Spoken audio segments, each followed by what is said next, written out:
Steve, it's the morning after. We had our second show of the new season in Bolton, and a good little show, great top of the bill, but not the result we wanted.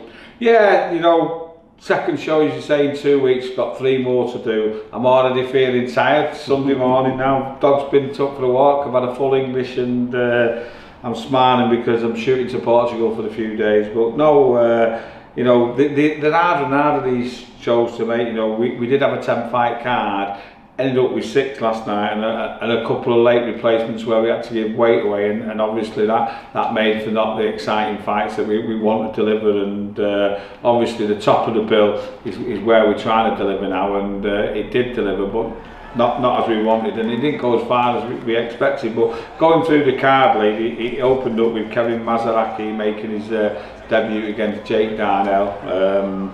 Obviously Kevin's a cruiserweight, but all we could get for him was an heavyweight, so he was giving a few stone away. But to be fair, for his debut, he obviously a bit nervous and everything. I think like he was a bit poorly as well, you know. He did okay, you know what I mean. It wasn't a devastating performance like for him, but he was a comfortable win, and he showed patches of ability, didn't he? You know, some nice body shots and some right hooks around the back of his guard and everything like that. So yeah, reasonable fight to open the show with. I was saying, I listened to an interview that Louis did with him after the fight, and he was sounding really like he had a really bad chesty cough. I think he must have come down with something, because it seemed like it affected him a bit. Well, they sold quite a few tickets, considering like he only had 2 weeks to go with it, because he was waiting for his medicals and everything like that. So fair props to Kevin, you know what I mean. He's a character. He's done his bit, hasn't he? And he's helped the show. And then the second fight, Lennox Phillips got down here, His Phillips, but obviously he pulled out. And the night before we had to get Jake Smith, and good job Lennox is from Wigan, because he had to go and eat a few pies for the last couple of days and put some weight on, because he was probably a stone and a half disadvantage last night. But you know, he did what he had to do, move around, get some shots off, get out of range, and that's what I liked about that, you know. He picked up a points win, and it's better than not fighting, isn't it? But he showed a lot of maturity there for a young kid. You know, he moved around, and he really good movement. Showed some great boxing skills there, because he didn't really want to wake a sleeping giant, did he? And no. That's the way it was, wasn't it? Yeah. And to be fair, considering he had no amateur experience, he looks a really good prospect, and we're at Wigan in November, and I've said, like, I'm going to try and get him a central area title fight at super bantamweight, and you know, push on from there with him, because he's had, I think, 8 fights now, hasn't he? And 3 stoppages he's learning on the job, and you know, at that weight the opportunities comes a bit quicker than the others. So let's progress him now, you know. So that's with Lennox as a not the fight that we wanted for him, but 3 pullouts in the week. He's crazy. And then Lee Gormley v Jake Osgood, which again was a late replacement over the weight for Lee, but it was him or nothing. And that's the sad thing at the moment. Matching people is really, really tough. It's never been an easy job. It's always been the hardest job in boxing, but it's worse and worse now. And you know, there was 3 shows pulled last week and 3 shows pulled last night, because they couldn't get the matches. And the only good thing might come of this is that kids are going to have to take 50-50 fights, and which should be good, not just for us as promoters putting on a good event, but for the fighters as well. You know how many easy fights. Well, we can talk about later on. There's a good one to talk about in a bit. Right, and then Jack Murphy v Carl Sampson, again. Easy win for Jack. Carl wasn't as big a test as he normally is, and I spoke to him afterwards, and he's got a big fight next week on a Frank Warren show, where he's getting double about the money he earns at our shows. And so he just said, look, I had to get through the game. He said, make sure I didn't get a cut, because I couldn't afford to lose the money I'm getting next week. You know, he got kids to feed, and that's why he wasn't really as entertaining as he normally is. But Jack will learn a lot about how to cut the ring down and chase after people, so it wasn't a bad experience for Jack. No, it was a good one. It's one of those tests that you need, isn't it? Like you say, to learn to cut the ring down and pin your opponent. You know, Carl's brother, he's going to be fighting Campbell Lyne, isn't he? I believe so, yeah. I don't know much about his brother. He's had a 9-year break, so I can't recall when he was boxing, even though I should do. But no, listen, if he's like their Carl, it'd be a good test for Campbell, yeah. Yeah, well, his dad. And then the penultimate fight, Samir have to beat Steve Jackson. Good fight, that, you know. It was, isn't it? Because Samir gives it, doesn't he? I mean, I think he was going to overrun with his ring walk, you know. It was like top of the bill for Sky, wasn't it? That, yeah. But no, he sells a lot of tickets, and they all love him. You can't help but like him. He's a nice little character, and he's got some nice fast moves, hasn't he? And you know what's nice about that? It happened in his last fight. You know, not often do the men on the road like Stephen Jackson and Jake Pollard, who fought last time, get a chance to fight someone their own size. You know, they're always giving weight away and fighting at featherweight or whatever. And so they were on home soil. Certainly Steve Jackson was. He was on home soil. He really came and gave it a good go. And yes, he won every round. But it was close, wasn't he? Yes, Smear had to really work for him, didn't he? As the round went on, Steve Jackson was getting more into play, wasn't he? Because that quickness and sharpness of Samir, which he kicks off with, was like slowing down, and he was coming on. I thought he just made for a good, entertaining fight. Yeah. I enjoy it all the way through, but the thing is about that, you got to remember, Sidney, that was his 43rd first fight. Yeah. You know, the experience he's got and the rounds that he's done with people. He's a seasoned pro, and of course he is. It was good for Sammy to really go through that. Yeah. And then, like we say, the top of the world, mentioned it before, only got 3 rounds or 2 rounds and a little bit out of it there. And we knew it was going to be a fair fight and a 50-50 fight. Doesn't look like that way now, does it? But you know, Jack, I think, because he was getting his shots off so easy in that first round, he stayed and had a fight with him, and you know, like he was hitting with the jabs and double jabs, and he got caught and hurt. I think he got caught and hurt in the second. Well, he did. He got hurt in the first. Yeah, he got hurt badly in the first, and then the start of the second, and he got through it. And I thought, he's got to realise now to box, and whether he was going to do or not, we don't know, because Dan caught him with a massive overhand right, and he put him through the ropes, and I spoke with Jack afterwards, and he was okay, but he couldn't remember the knockout. I think the fall out of the ring was big. He landed on the steps. Serious knockout, so you know.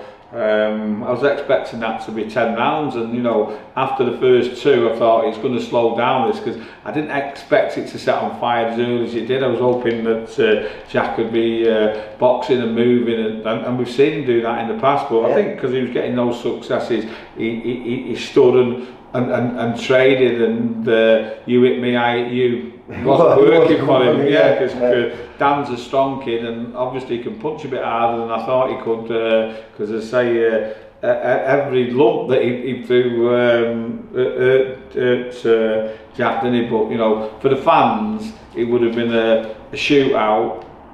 Well, like unfortunately for us, we lost, but fair play to Dan Catlin, and like I said, these are the fights that we want to put on our shows, where the punters are coming and they don't know who's going to win. So I spoke to Steve Lillis afterwards. I said, go to Kevin Marie tomorrow and tell him Carl Motta.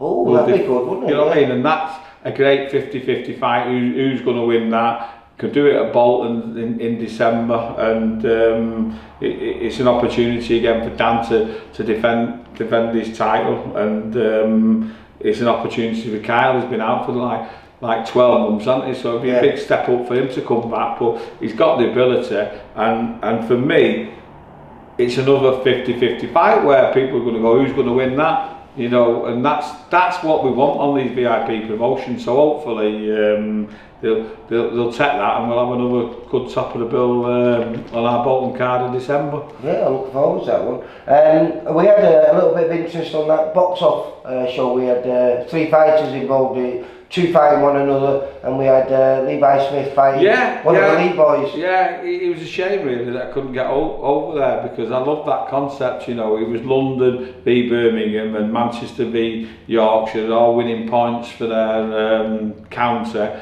and then the winners going through into a final. So we had Levi Smith fighting Liam Gaynor, who is a lot more experienced than Levi, but genuine a weight below. So I wish it would have been over 6, but it was only over 4 rounds. That strength of Levi would have told a bit more over 6, but I'm not seeing it. By the time we'd finished, that had been on, but I've been speaking to him, and apparently Levi lost the first, nice round by a mean gainer, but won the second, third, and was dominating the fourth. Yeah, I think it's 39-37. Yeah, so it's a good win for Levi Smith, because he's a talent, and we're bringing him on. It's a shame I had to drop him to a 4, but I think the exposure is what he needed, and he will end up on TV shows, so that little bit of extra filming and everything that he come across last night will help him in the long run. And obviously he's got a final now against Daryl Tapuma, who he beat before in the Storming fight. You can say nothing more than that's a final that's going to ignite and be great to watch. Like I said, it was a great one on our show. But what was nice about that was making the weight, because it's the first time Levi's come down at the weight that he wants to fight at, which is super featherweight. Yeah, apparently he made the weight comfortable and felt good last night, and obviously it was only 4 rounds, but he felt strong at it, and I'm really pleased for him. He's a nice kid, he works hard as well as dedicating himself to boxing. 22? Yeah, so there's plenty of time, and that's part of my job, is to make sure we don't rush him too much. But no, the way things are going, he'll be a TV fighter, mate. I think he's just become a dad, hasn't he, as well? Yeah. And then it's horrible because it's VIP versus VIP.